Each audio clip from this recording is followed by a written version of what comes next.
Hello everyone, welcome to my channel. I'm Lydia and I make sewing tutorials and PDF patterns, and today I have a new pattern for you, the confetti frock. I made this last year for my birthday and you guys loved it, I loved it, and so I have since graded the pattern, tested it with multiple testers. There's a few style variations, so definitely head over to my website lydianaomi.com and you can get the pattern there. Today we will be walking through style A with the puff sleeves, and style B will be in another video, so I hope you enjoy. I'm sewing a size 8 in linen fabric, and the included seam allowance is a 1/2 inch or 13 millimeters everywhere unless otherwise mentioned. Please read the Read First file for measurements and supply details, as well as the comprehensive adjustment guide. Now let's start sewing. Before you even cut, you'll notice a couple of guidelines on the pattern pieces, such as on pieces 1, 2, and 3. So for style A, you only need to fold back the guideline at piece 1. For piece 2 and 3, you just cut out the full piece as is and don't fold back any guidelines. For the sleeve, make sure that 2 of the 4 sleeves are cut at the shorter guideline. So you can just fold back the paper at the guideline on the pattern piece and then cut out your inner sleeve. And you'll see I'm using a different type of fabric, and that's just because linen is so drapey that I just wanted a little bit more stiffness. So I cut it in a lighter, stiffer cotton. If you plan to use the ruffle hem, you're going to fold back the pattern piece at the front skirt guideline, and you're going to place your pattern piece on the fold of the fabric, measure 18 inches from the bottom edge to get the full floor length piece, then cut it out, and don't forget to cut a shallow notch at the top. And for the back piece, you're just going to unfold that guideline and cut the full width. My particular fabric width wasn't quite as wide. It was about 1.5 inches or 2 inches short, but I just went with it and it turned out great.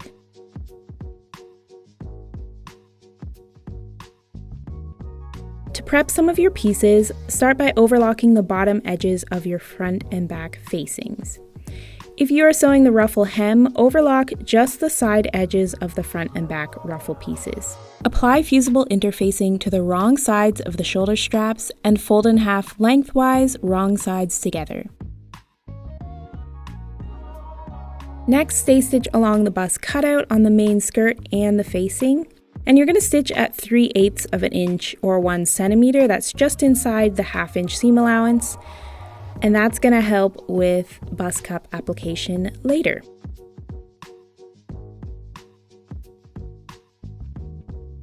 Take your 4 bust cup pieces and pin the darts on the wrong sides of each of the 4 bust cup pieces. So you're going to pinch the fabric on the wrong side so that the notches meet, and then pinch it at the dart end point.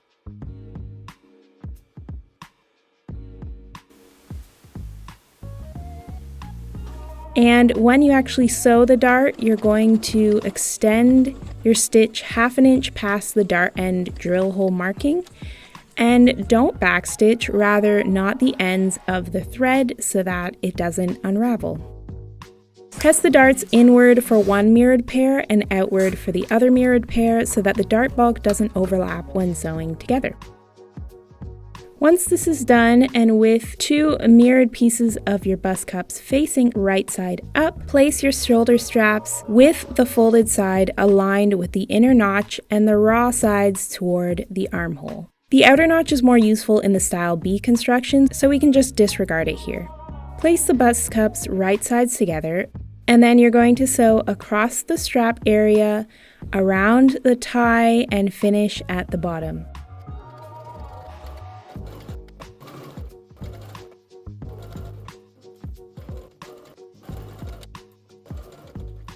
Trim down the seam allowance from the bottom up to the elastic notch. Also clip the curve under the tie so that it will lay flat when you turn it out. Place your 1/4 inch or 6 millimeter wide elastic just a 1/2 inch past the elastic notch and pin in place. And you're going to find your lengths in the chart in the Read First file on page 7. The elastic length there needs to be cut in half, and each half will be used for each bust cup. Stretch the elastic to fit the area and zigzag along the seam allowance.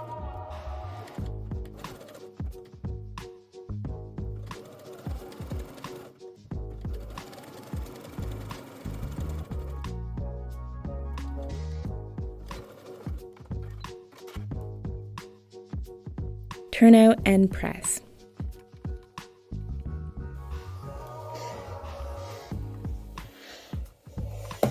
Originally, I sewed the elastic through a much more complicated means in which I top stitched a channel around it, so that's why you'll see the top stitching on the bust cups. Just disregard it.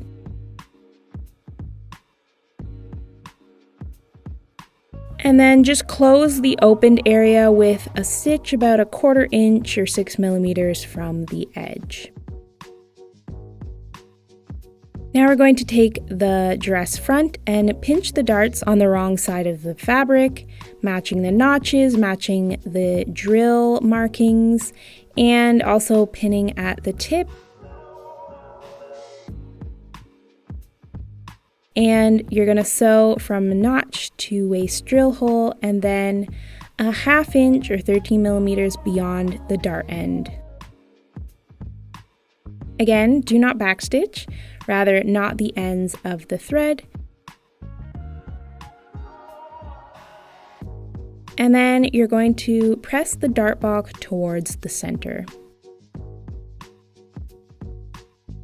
We're going to clip along the curve of the facing and the dress front up to the stay stitch, but before doing this, mark the notch on the facing first so that you don't forget where it is. That helps you line it up to the darts on the bodice and the dress front. Clipping the curves really allows you to shape around the curve of the bust cup. So definitely don't skip this step, it makes it so much easier. Pin the bust cups to the bust cutout of the dress front. The inner edge of the seam should line up with the drill markings at the center of the dress front. Note that there will be about 1/2 inch or 13 millimeter gap in the center.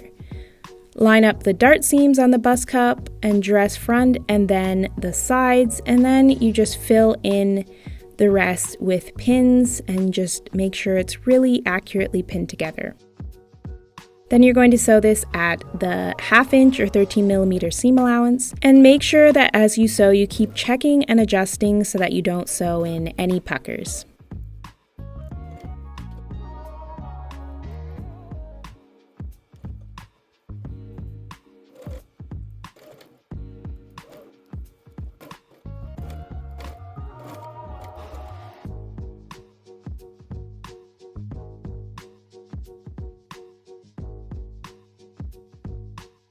Once this is done, you can then pin the right side of the facing to the inside of the bust cup line, lining it up at the drill holes, notches, and edges, just as you did with the dress front, and pin the gaps in place.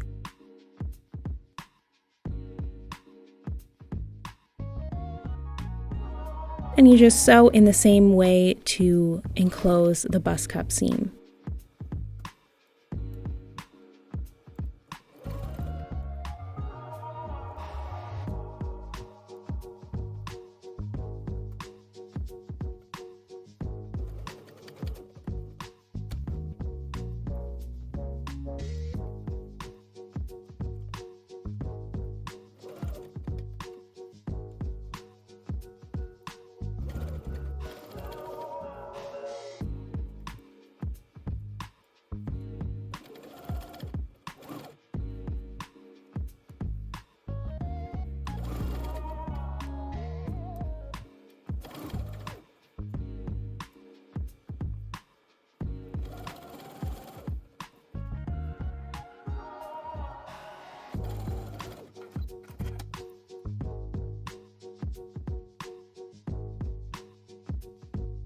Trim the inner 2 layers of the seam allowance when you're finished, and then you can turn out and press.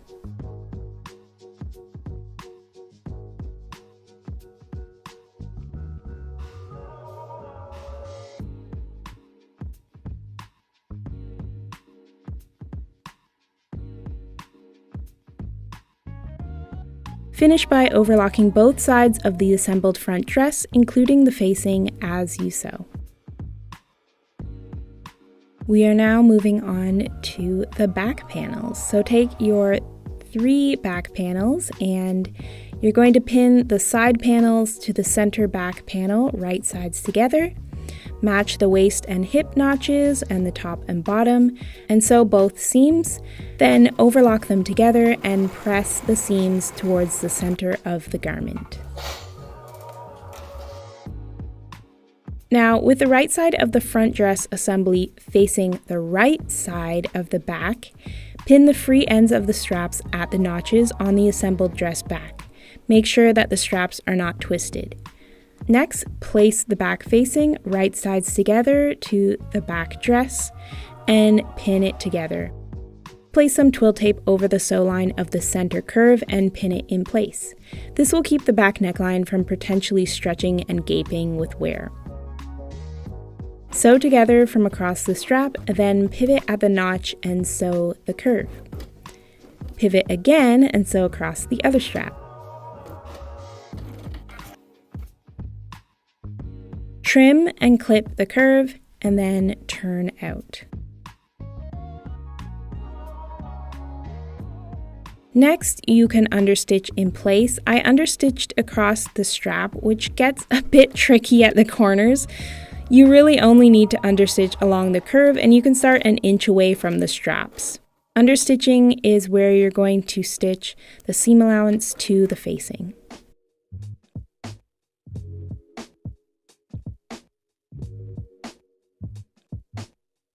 Turn this out and press in place, and then you're going to overlock the sides of the back dress assembly, including the facing edges. This is the point at which you will add the hem ruffle if you plan to. If you don't want to add the ruffle hem, skip this step and hem the dress at the end. So ensure that the center notch is marked at the top of the front and back ruffle hem pieces, and sew a double row of basting stitches across the top of each piece. Fold the dress hem in half to find the center and clip a small notch. I like to pin the centers of the dress hem and ruffle, then gather each side to match the hem. Next, I place right sides together and pin in place. I start with the center, then the outer edges, and then I fill in the gaps with lots of pins. Do this for both the front and back, and then sew it together. Either you can sew with the gathers underneath like I did here, but for the back, I decided to sew with the gathers on top, and I find that I like that a little bit better. It's a little bit easier to keep the gathers straight. After sewing, you can just remove those gathering stitches and then overlock these seams to finish, and then just finger press the seams up, and it is now ready to sew up the side seam. Now back to our blue linen sample. With right sides together, place the front and back of the dress together, only on the right side as shown on the table. In this orientation, the closed seam will be worn on the right side of the body. This is important because it determines which sleeve you have to sew with an open construction. So make sure that you follow all of the directions exactly.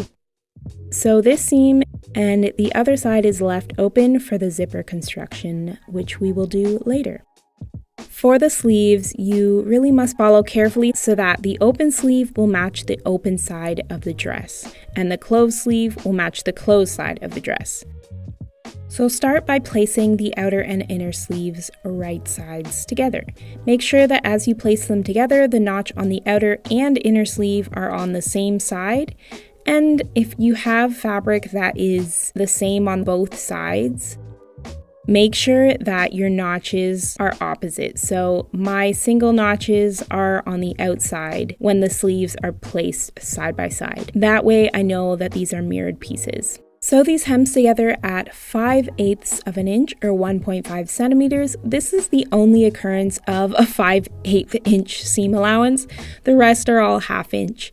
The extra 1/8 here will help us make a nice channel for the elastic. Press the seam allowance towards the inner sleeve and top stitch at 3/8 of an inch or 1 centimeter from the seam. This creates the channel for the elastic. Feed through the elastic and secure at both ends with a stitch. I have amounts in the notion chart on page 7 of the Read First file. You would cut that amount in half for each sleeve. But you can also just measure your bicep and add 2 inches for the elastic lengths. That will be the most accurate to your specific body.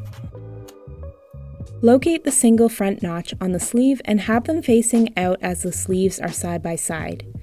Fold the sleeve seams right sides together and align at the seams and notches. The sleeve to the right is sewn from the top to the bottom. This is the sleeve that will be sewn on the closed side of the dress, while the sleeve on the left side is sewn from notch to notch only. This will allow room for the start of the zipper.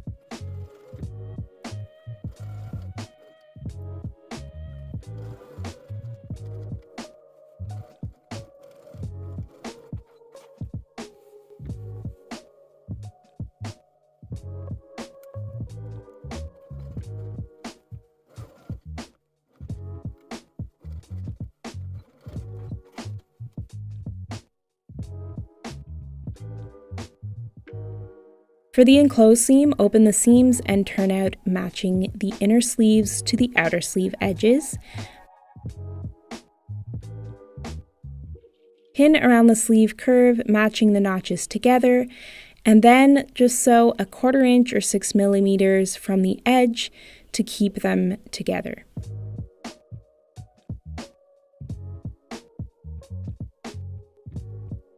For the open sleeve, first snip the notches all the way to the ends of the stitch, then open up the seam and turn it out.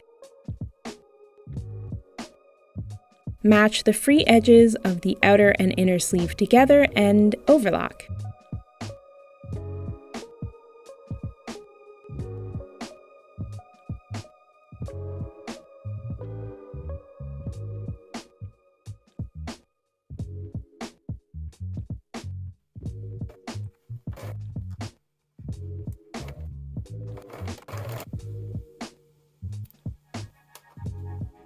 Pin the notches of the inner and outer sleeve together and then sew a 1/4 inch or 6 millimeter stay stitch from end to end. Next, sew 2 rows of basting stitches from the front single notch to the back double notches on both sleeves, and then gather quite tightly. You can adjust this when you match it to the armhole.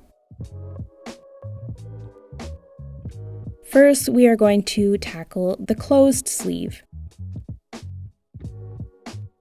So place the closed side of the dress over the closed sleeve, right sides together, and pin at the underarm seam, then the single front notch, which lines up where the strap meets the bust cup seam, and line up the double back notches. The top notch lines up where the strap meets the back of the dress, and then line up the shoulder notch, which lines up with the notch on the shoulder strap. Adjust the gather to match the armhole and sew in place.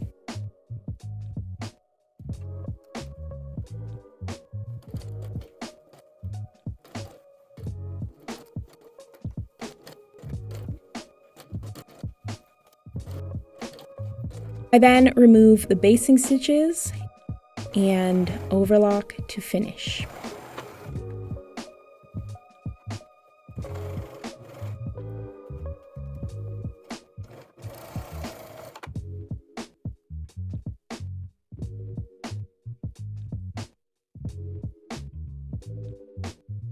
Next, we are going to do the open sleeve. So you're going to place the open side of the dress over the open sleeve, right sides together, and pin in place, matching notches as with the closed sleeve.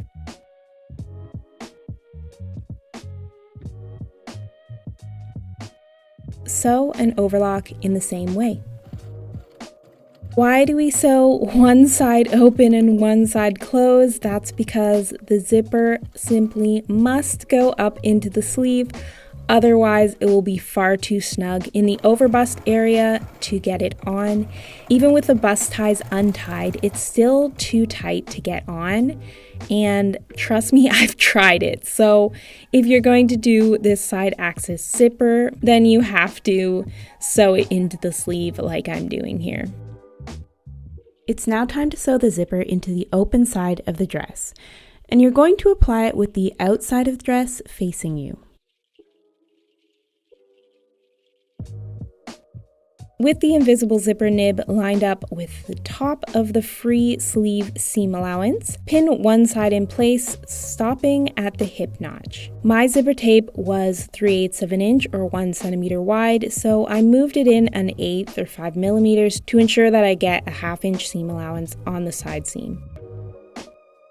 And then you're going to use an invisible zipper foot to sew it in place. And at that underarm seam, where the sleeve meets the dress, sew slightly away from the zipper teeth so that that area zips smoothly. I find when it's too tightly sewn in that area, it's really difficult to zip up, especially when it's on, so give it a little bit of space there. As you approach the end of the zipper, backstitch exactly in line with the hip notch.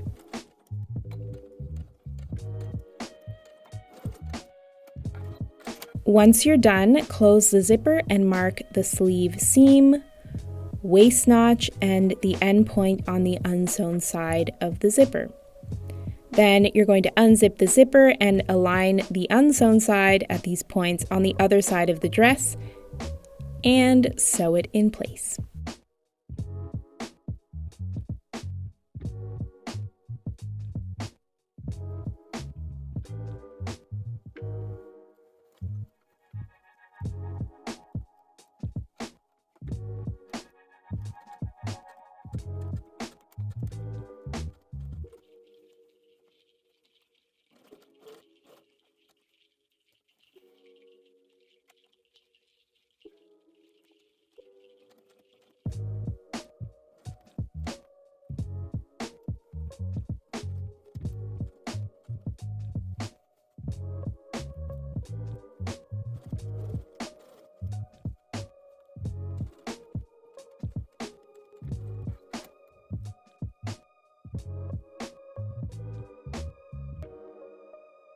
Once you're done, you can fold back the top edge of the zipper at the underarm and tack it in place with a small back stitch.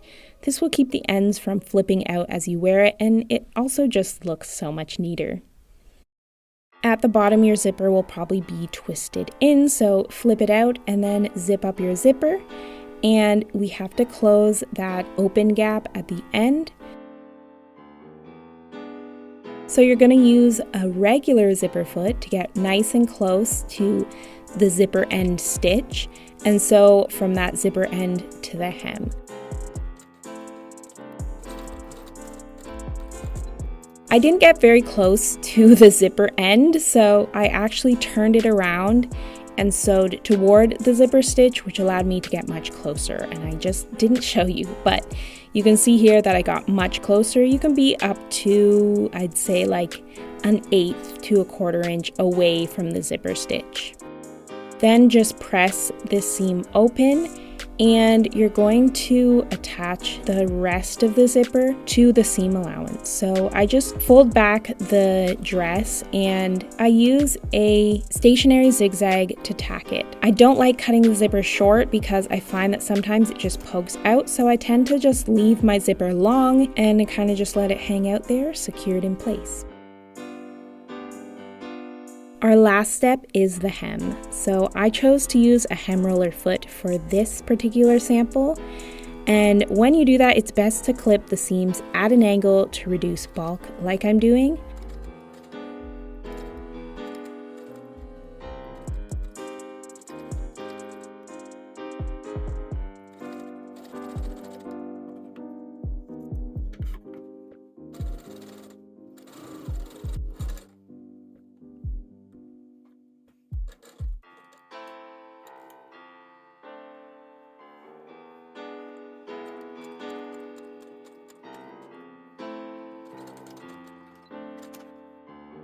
If you don't want to use a hem roller foot, I totally get it. They tend to be annoying.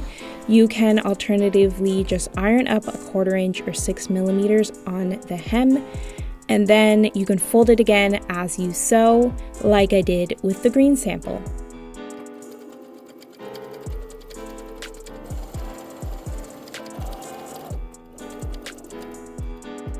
Either way, you have finished your garment, and I would love to see what you make. Please share with me on social media by using my hashtag ConfettiFrock.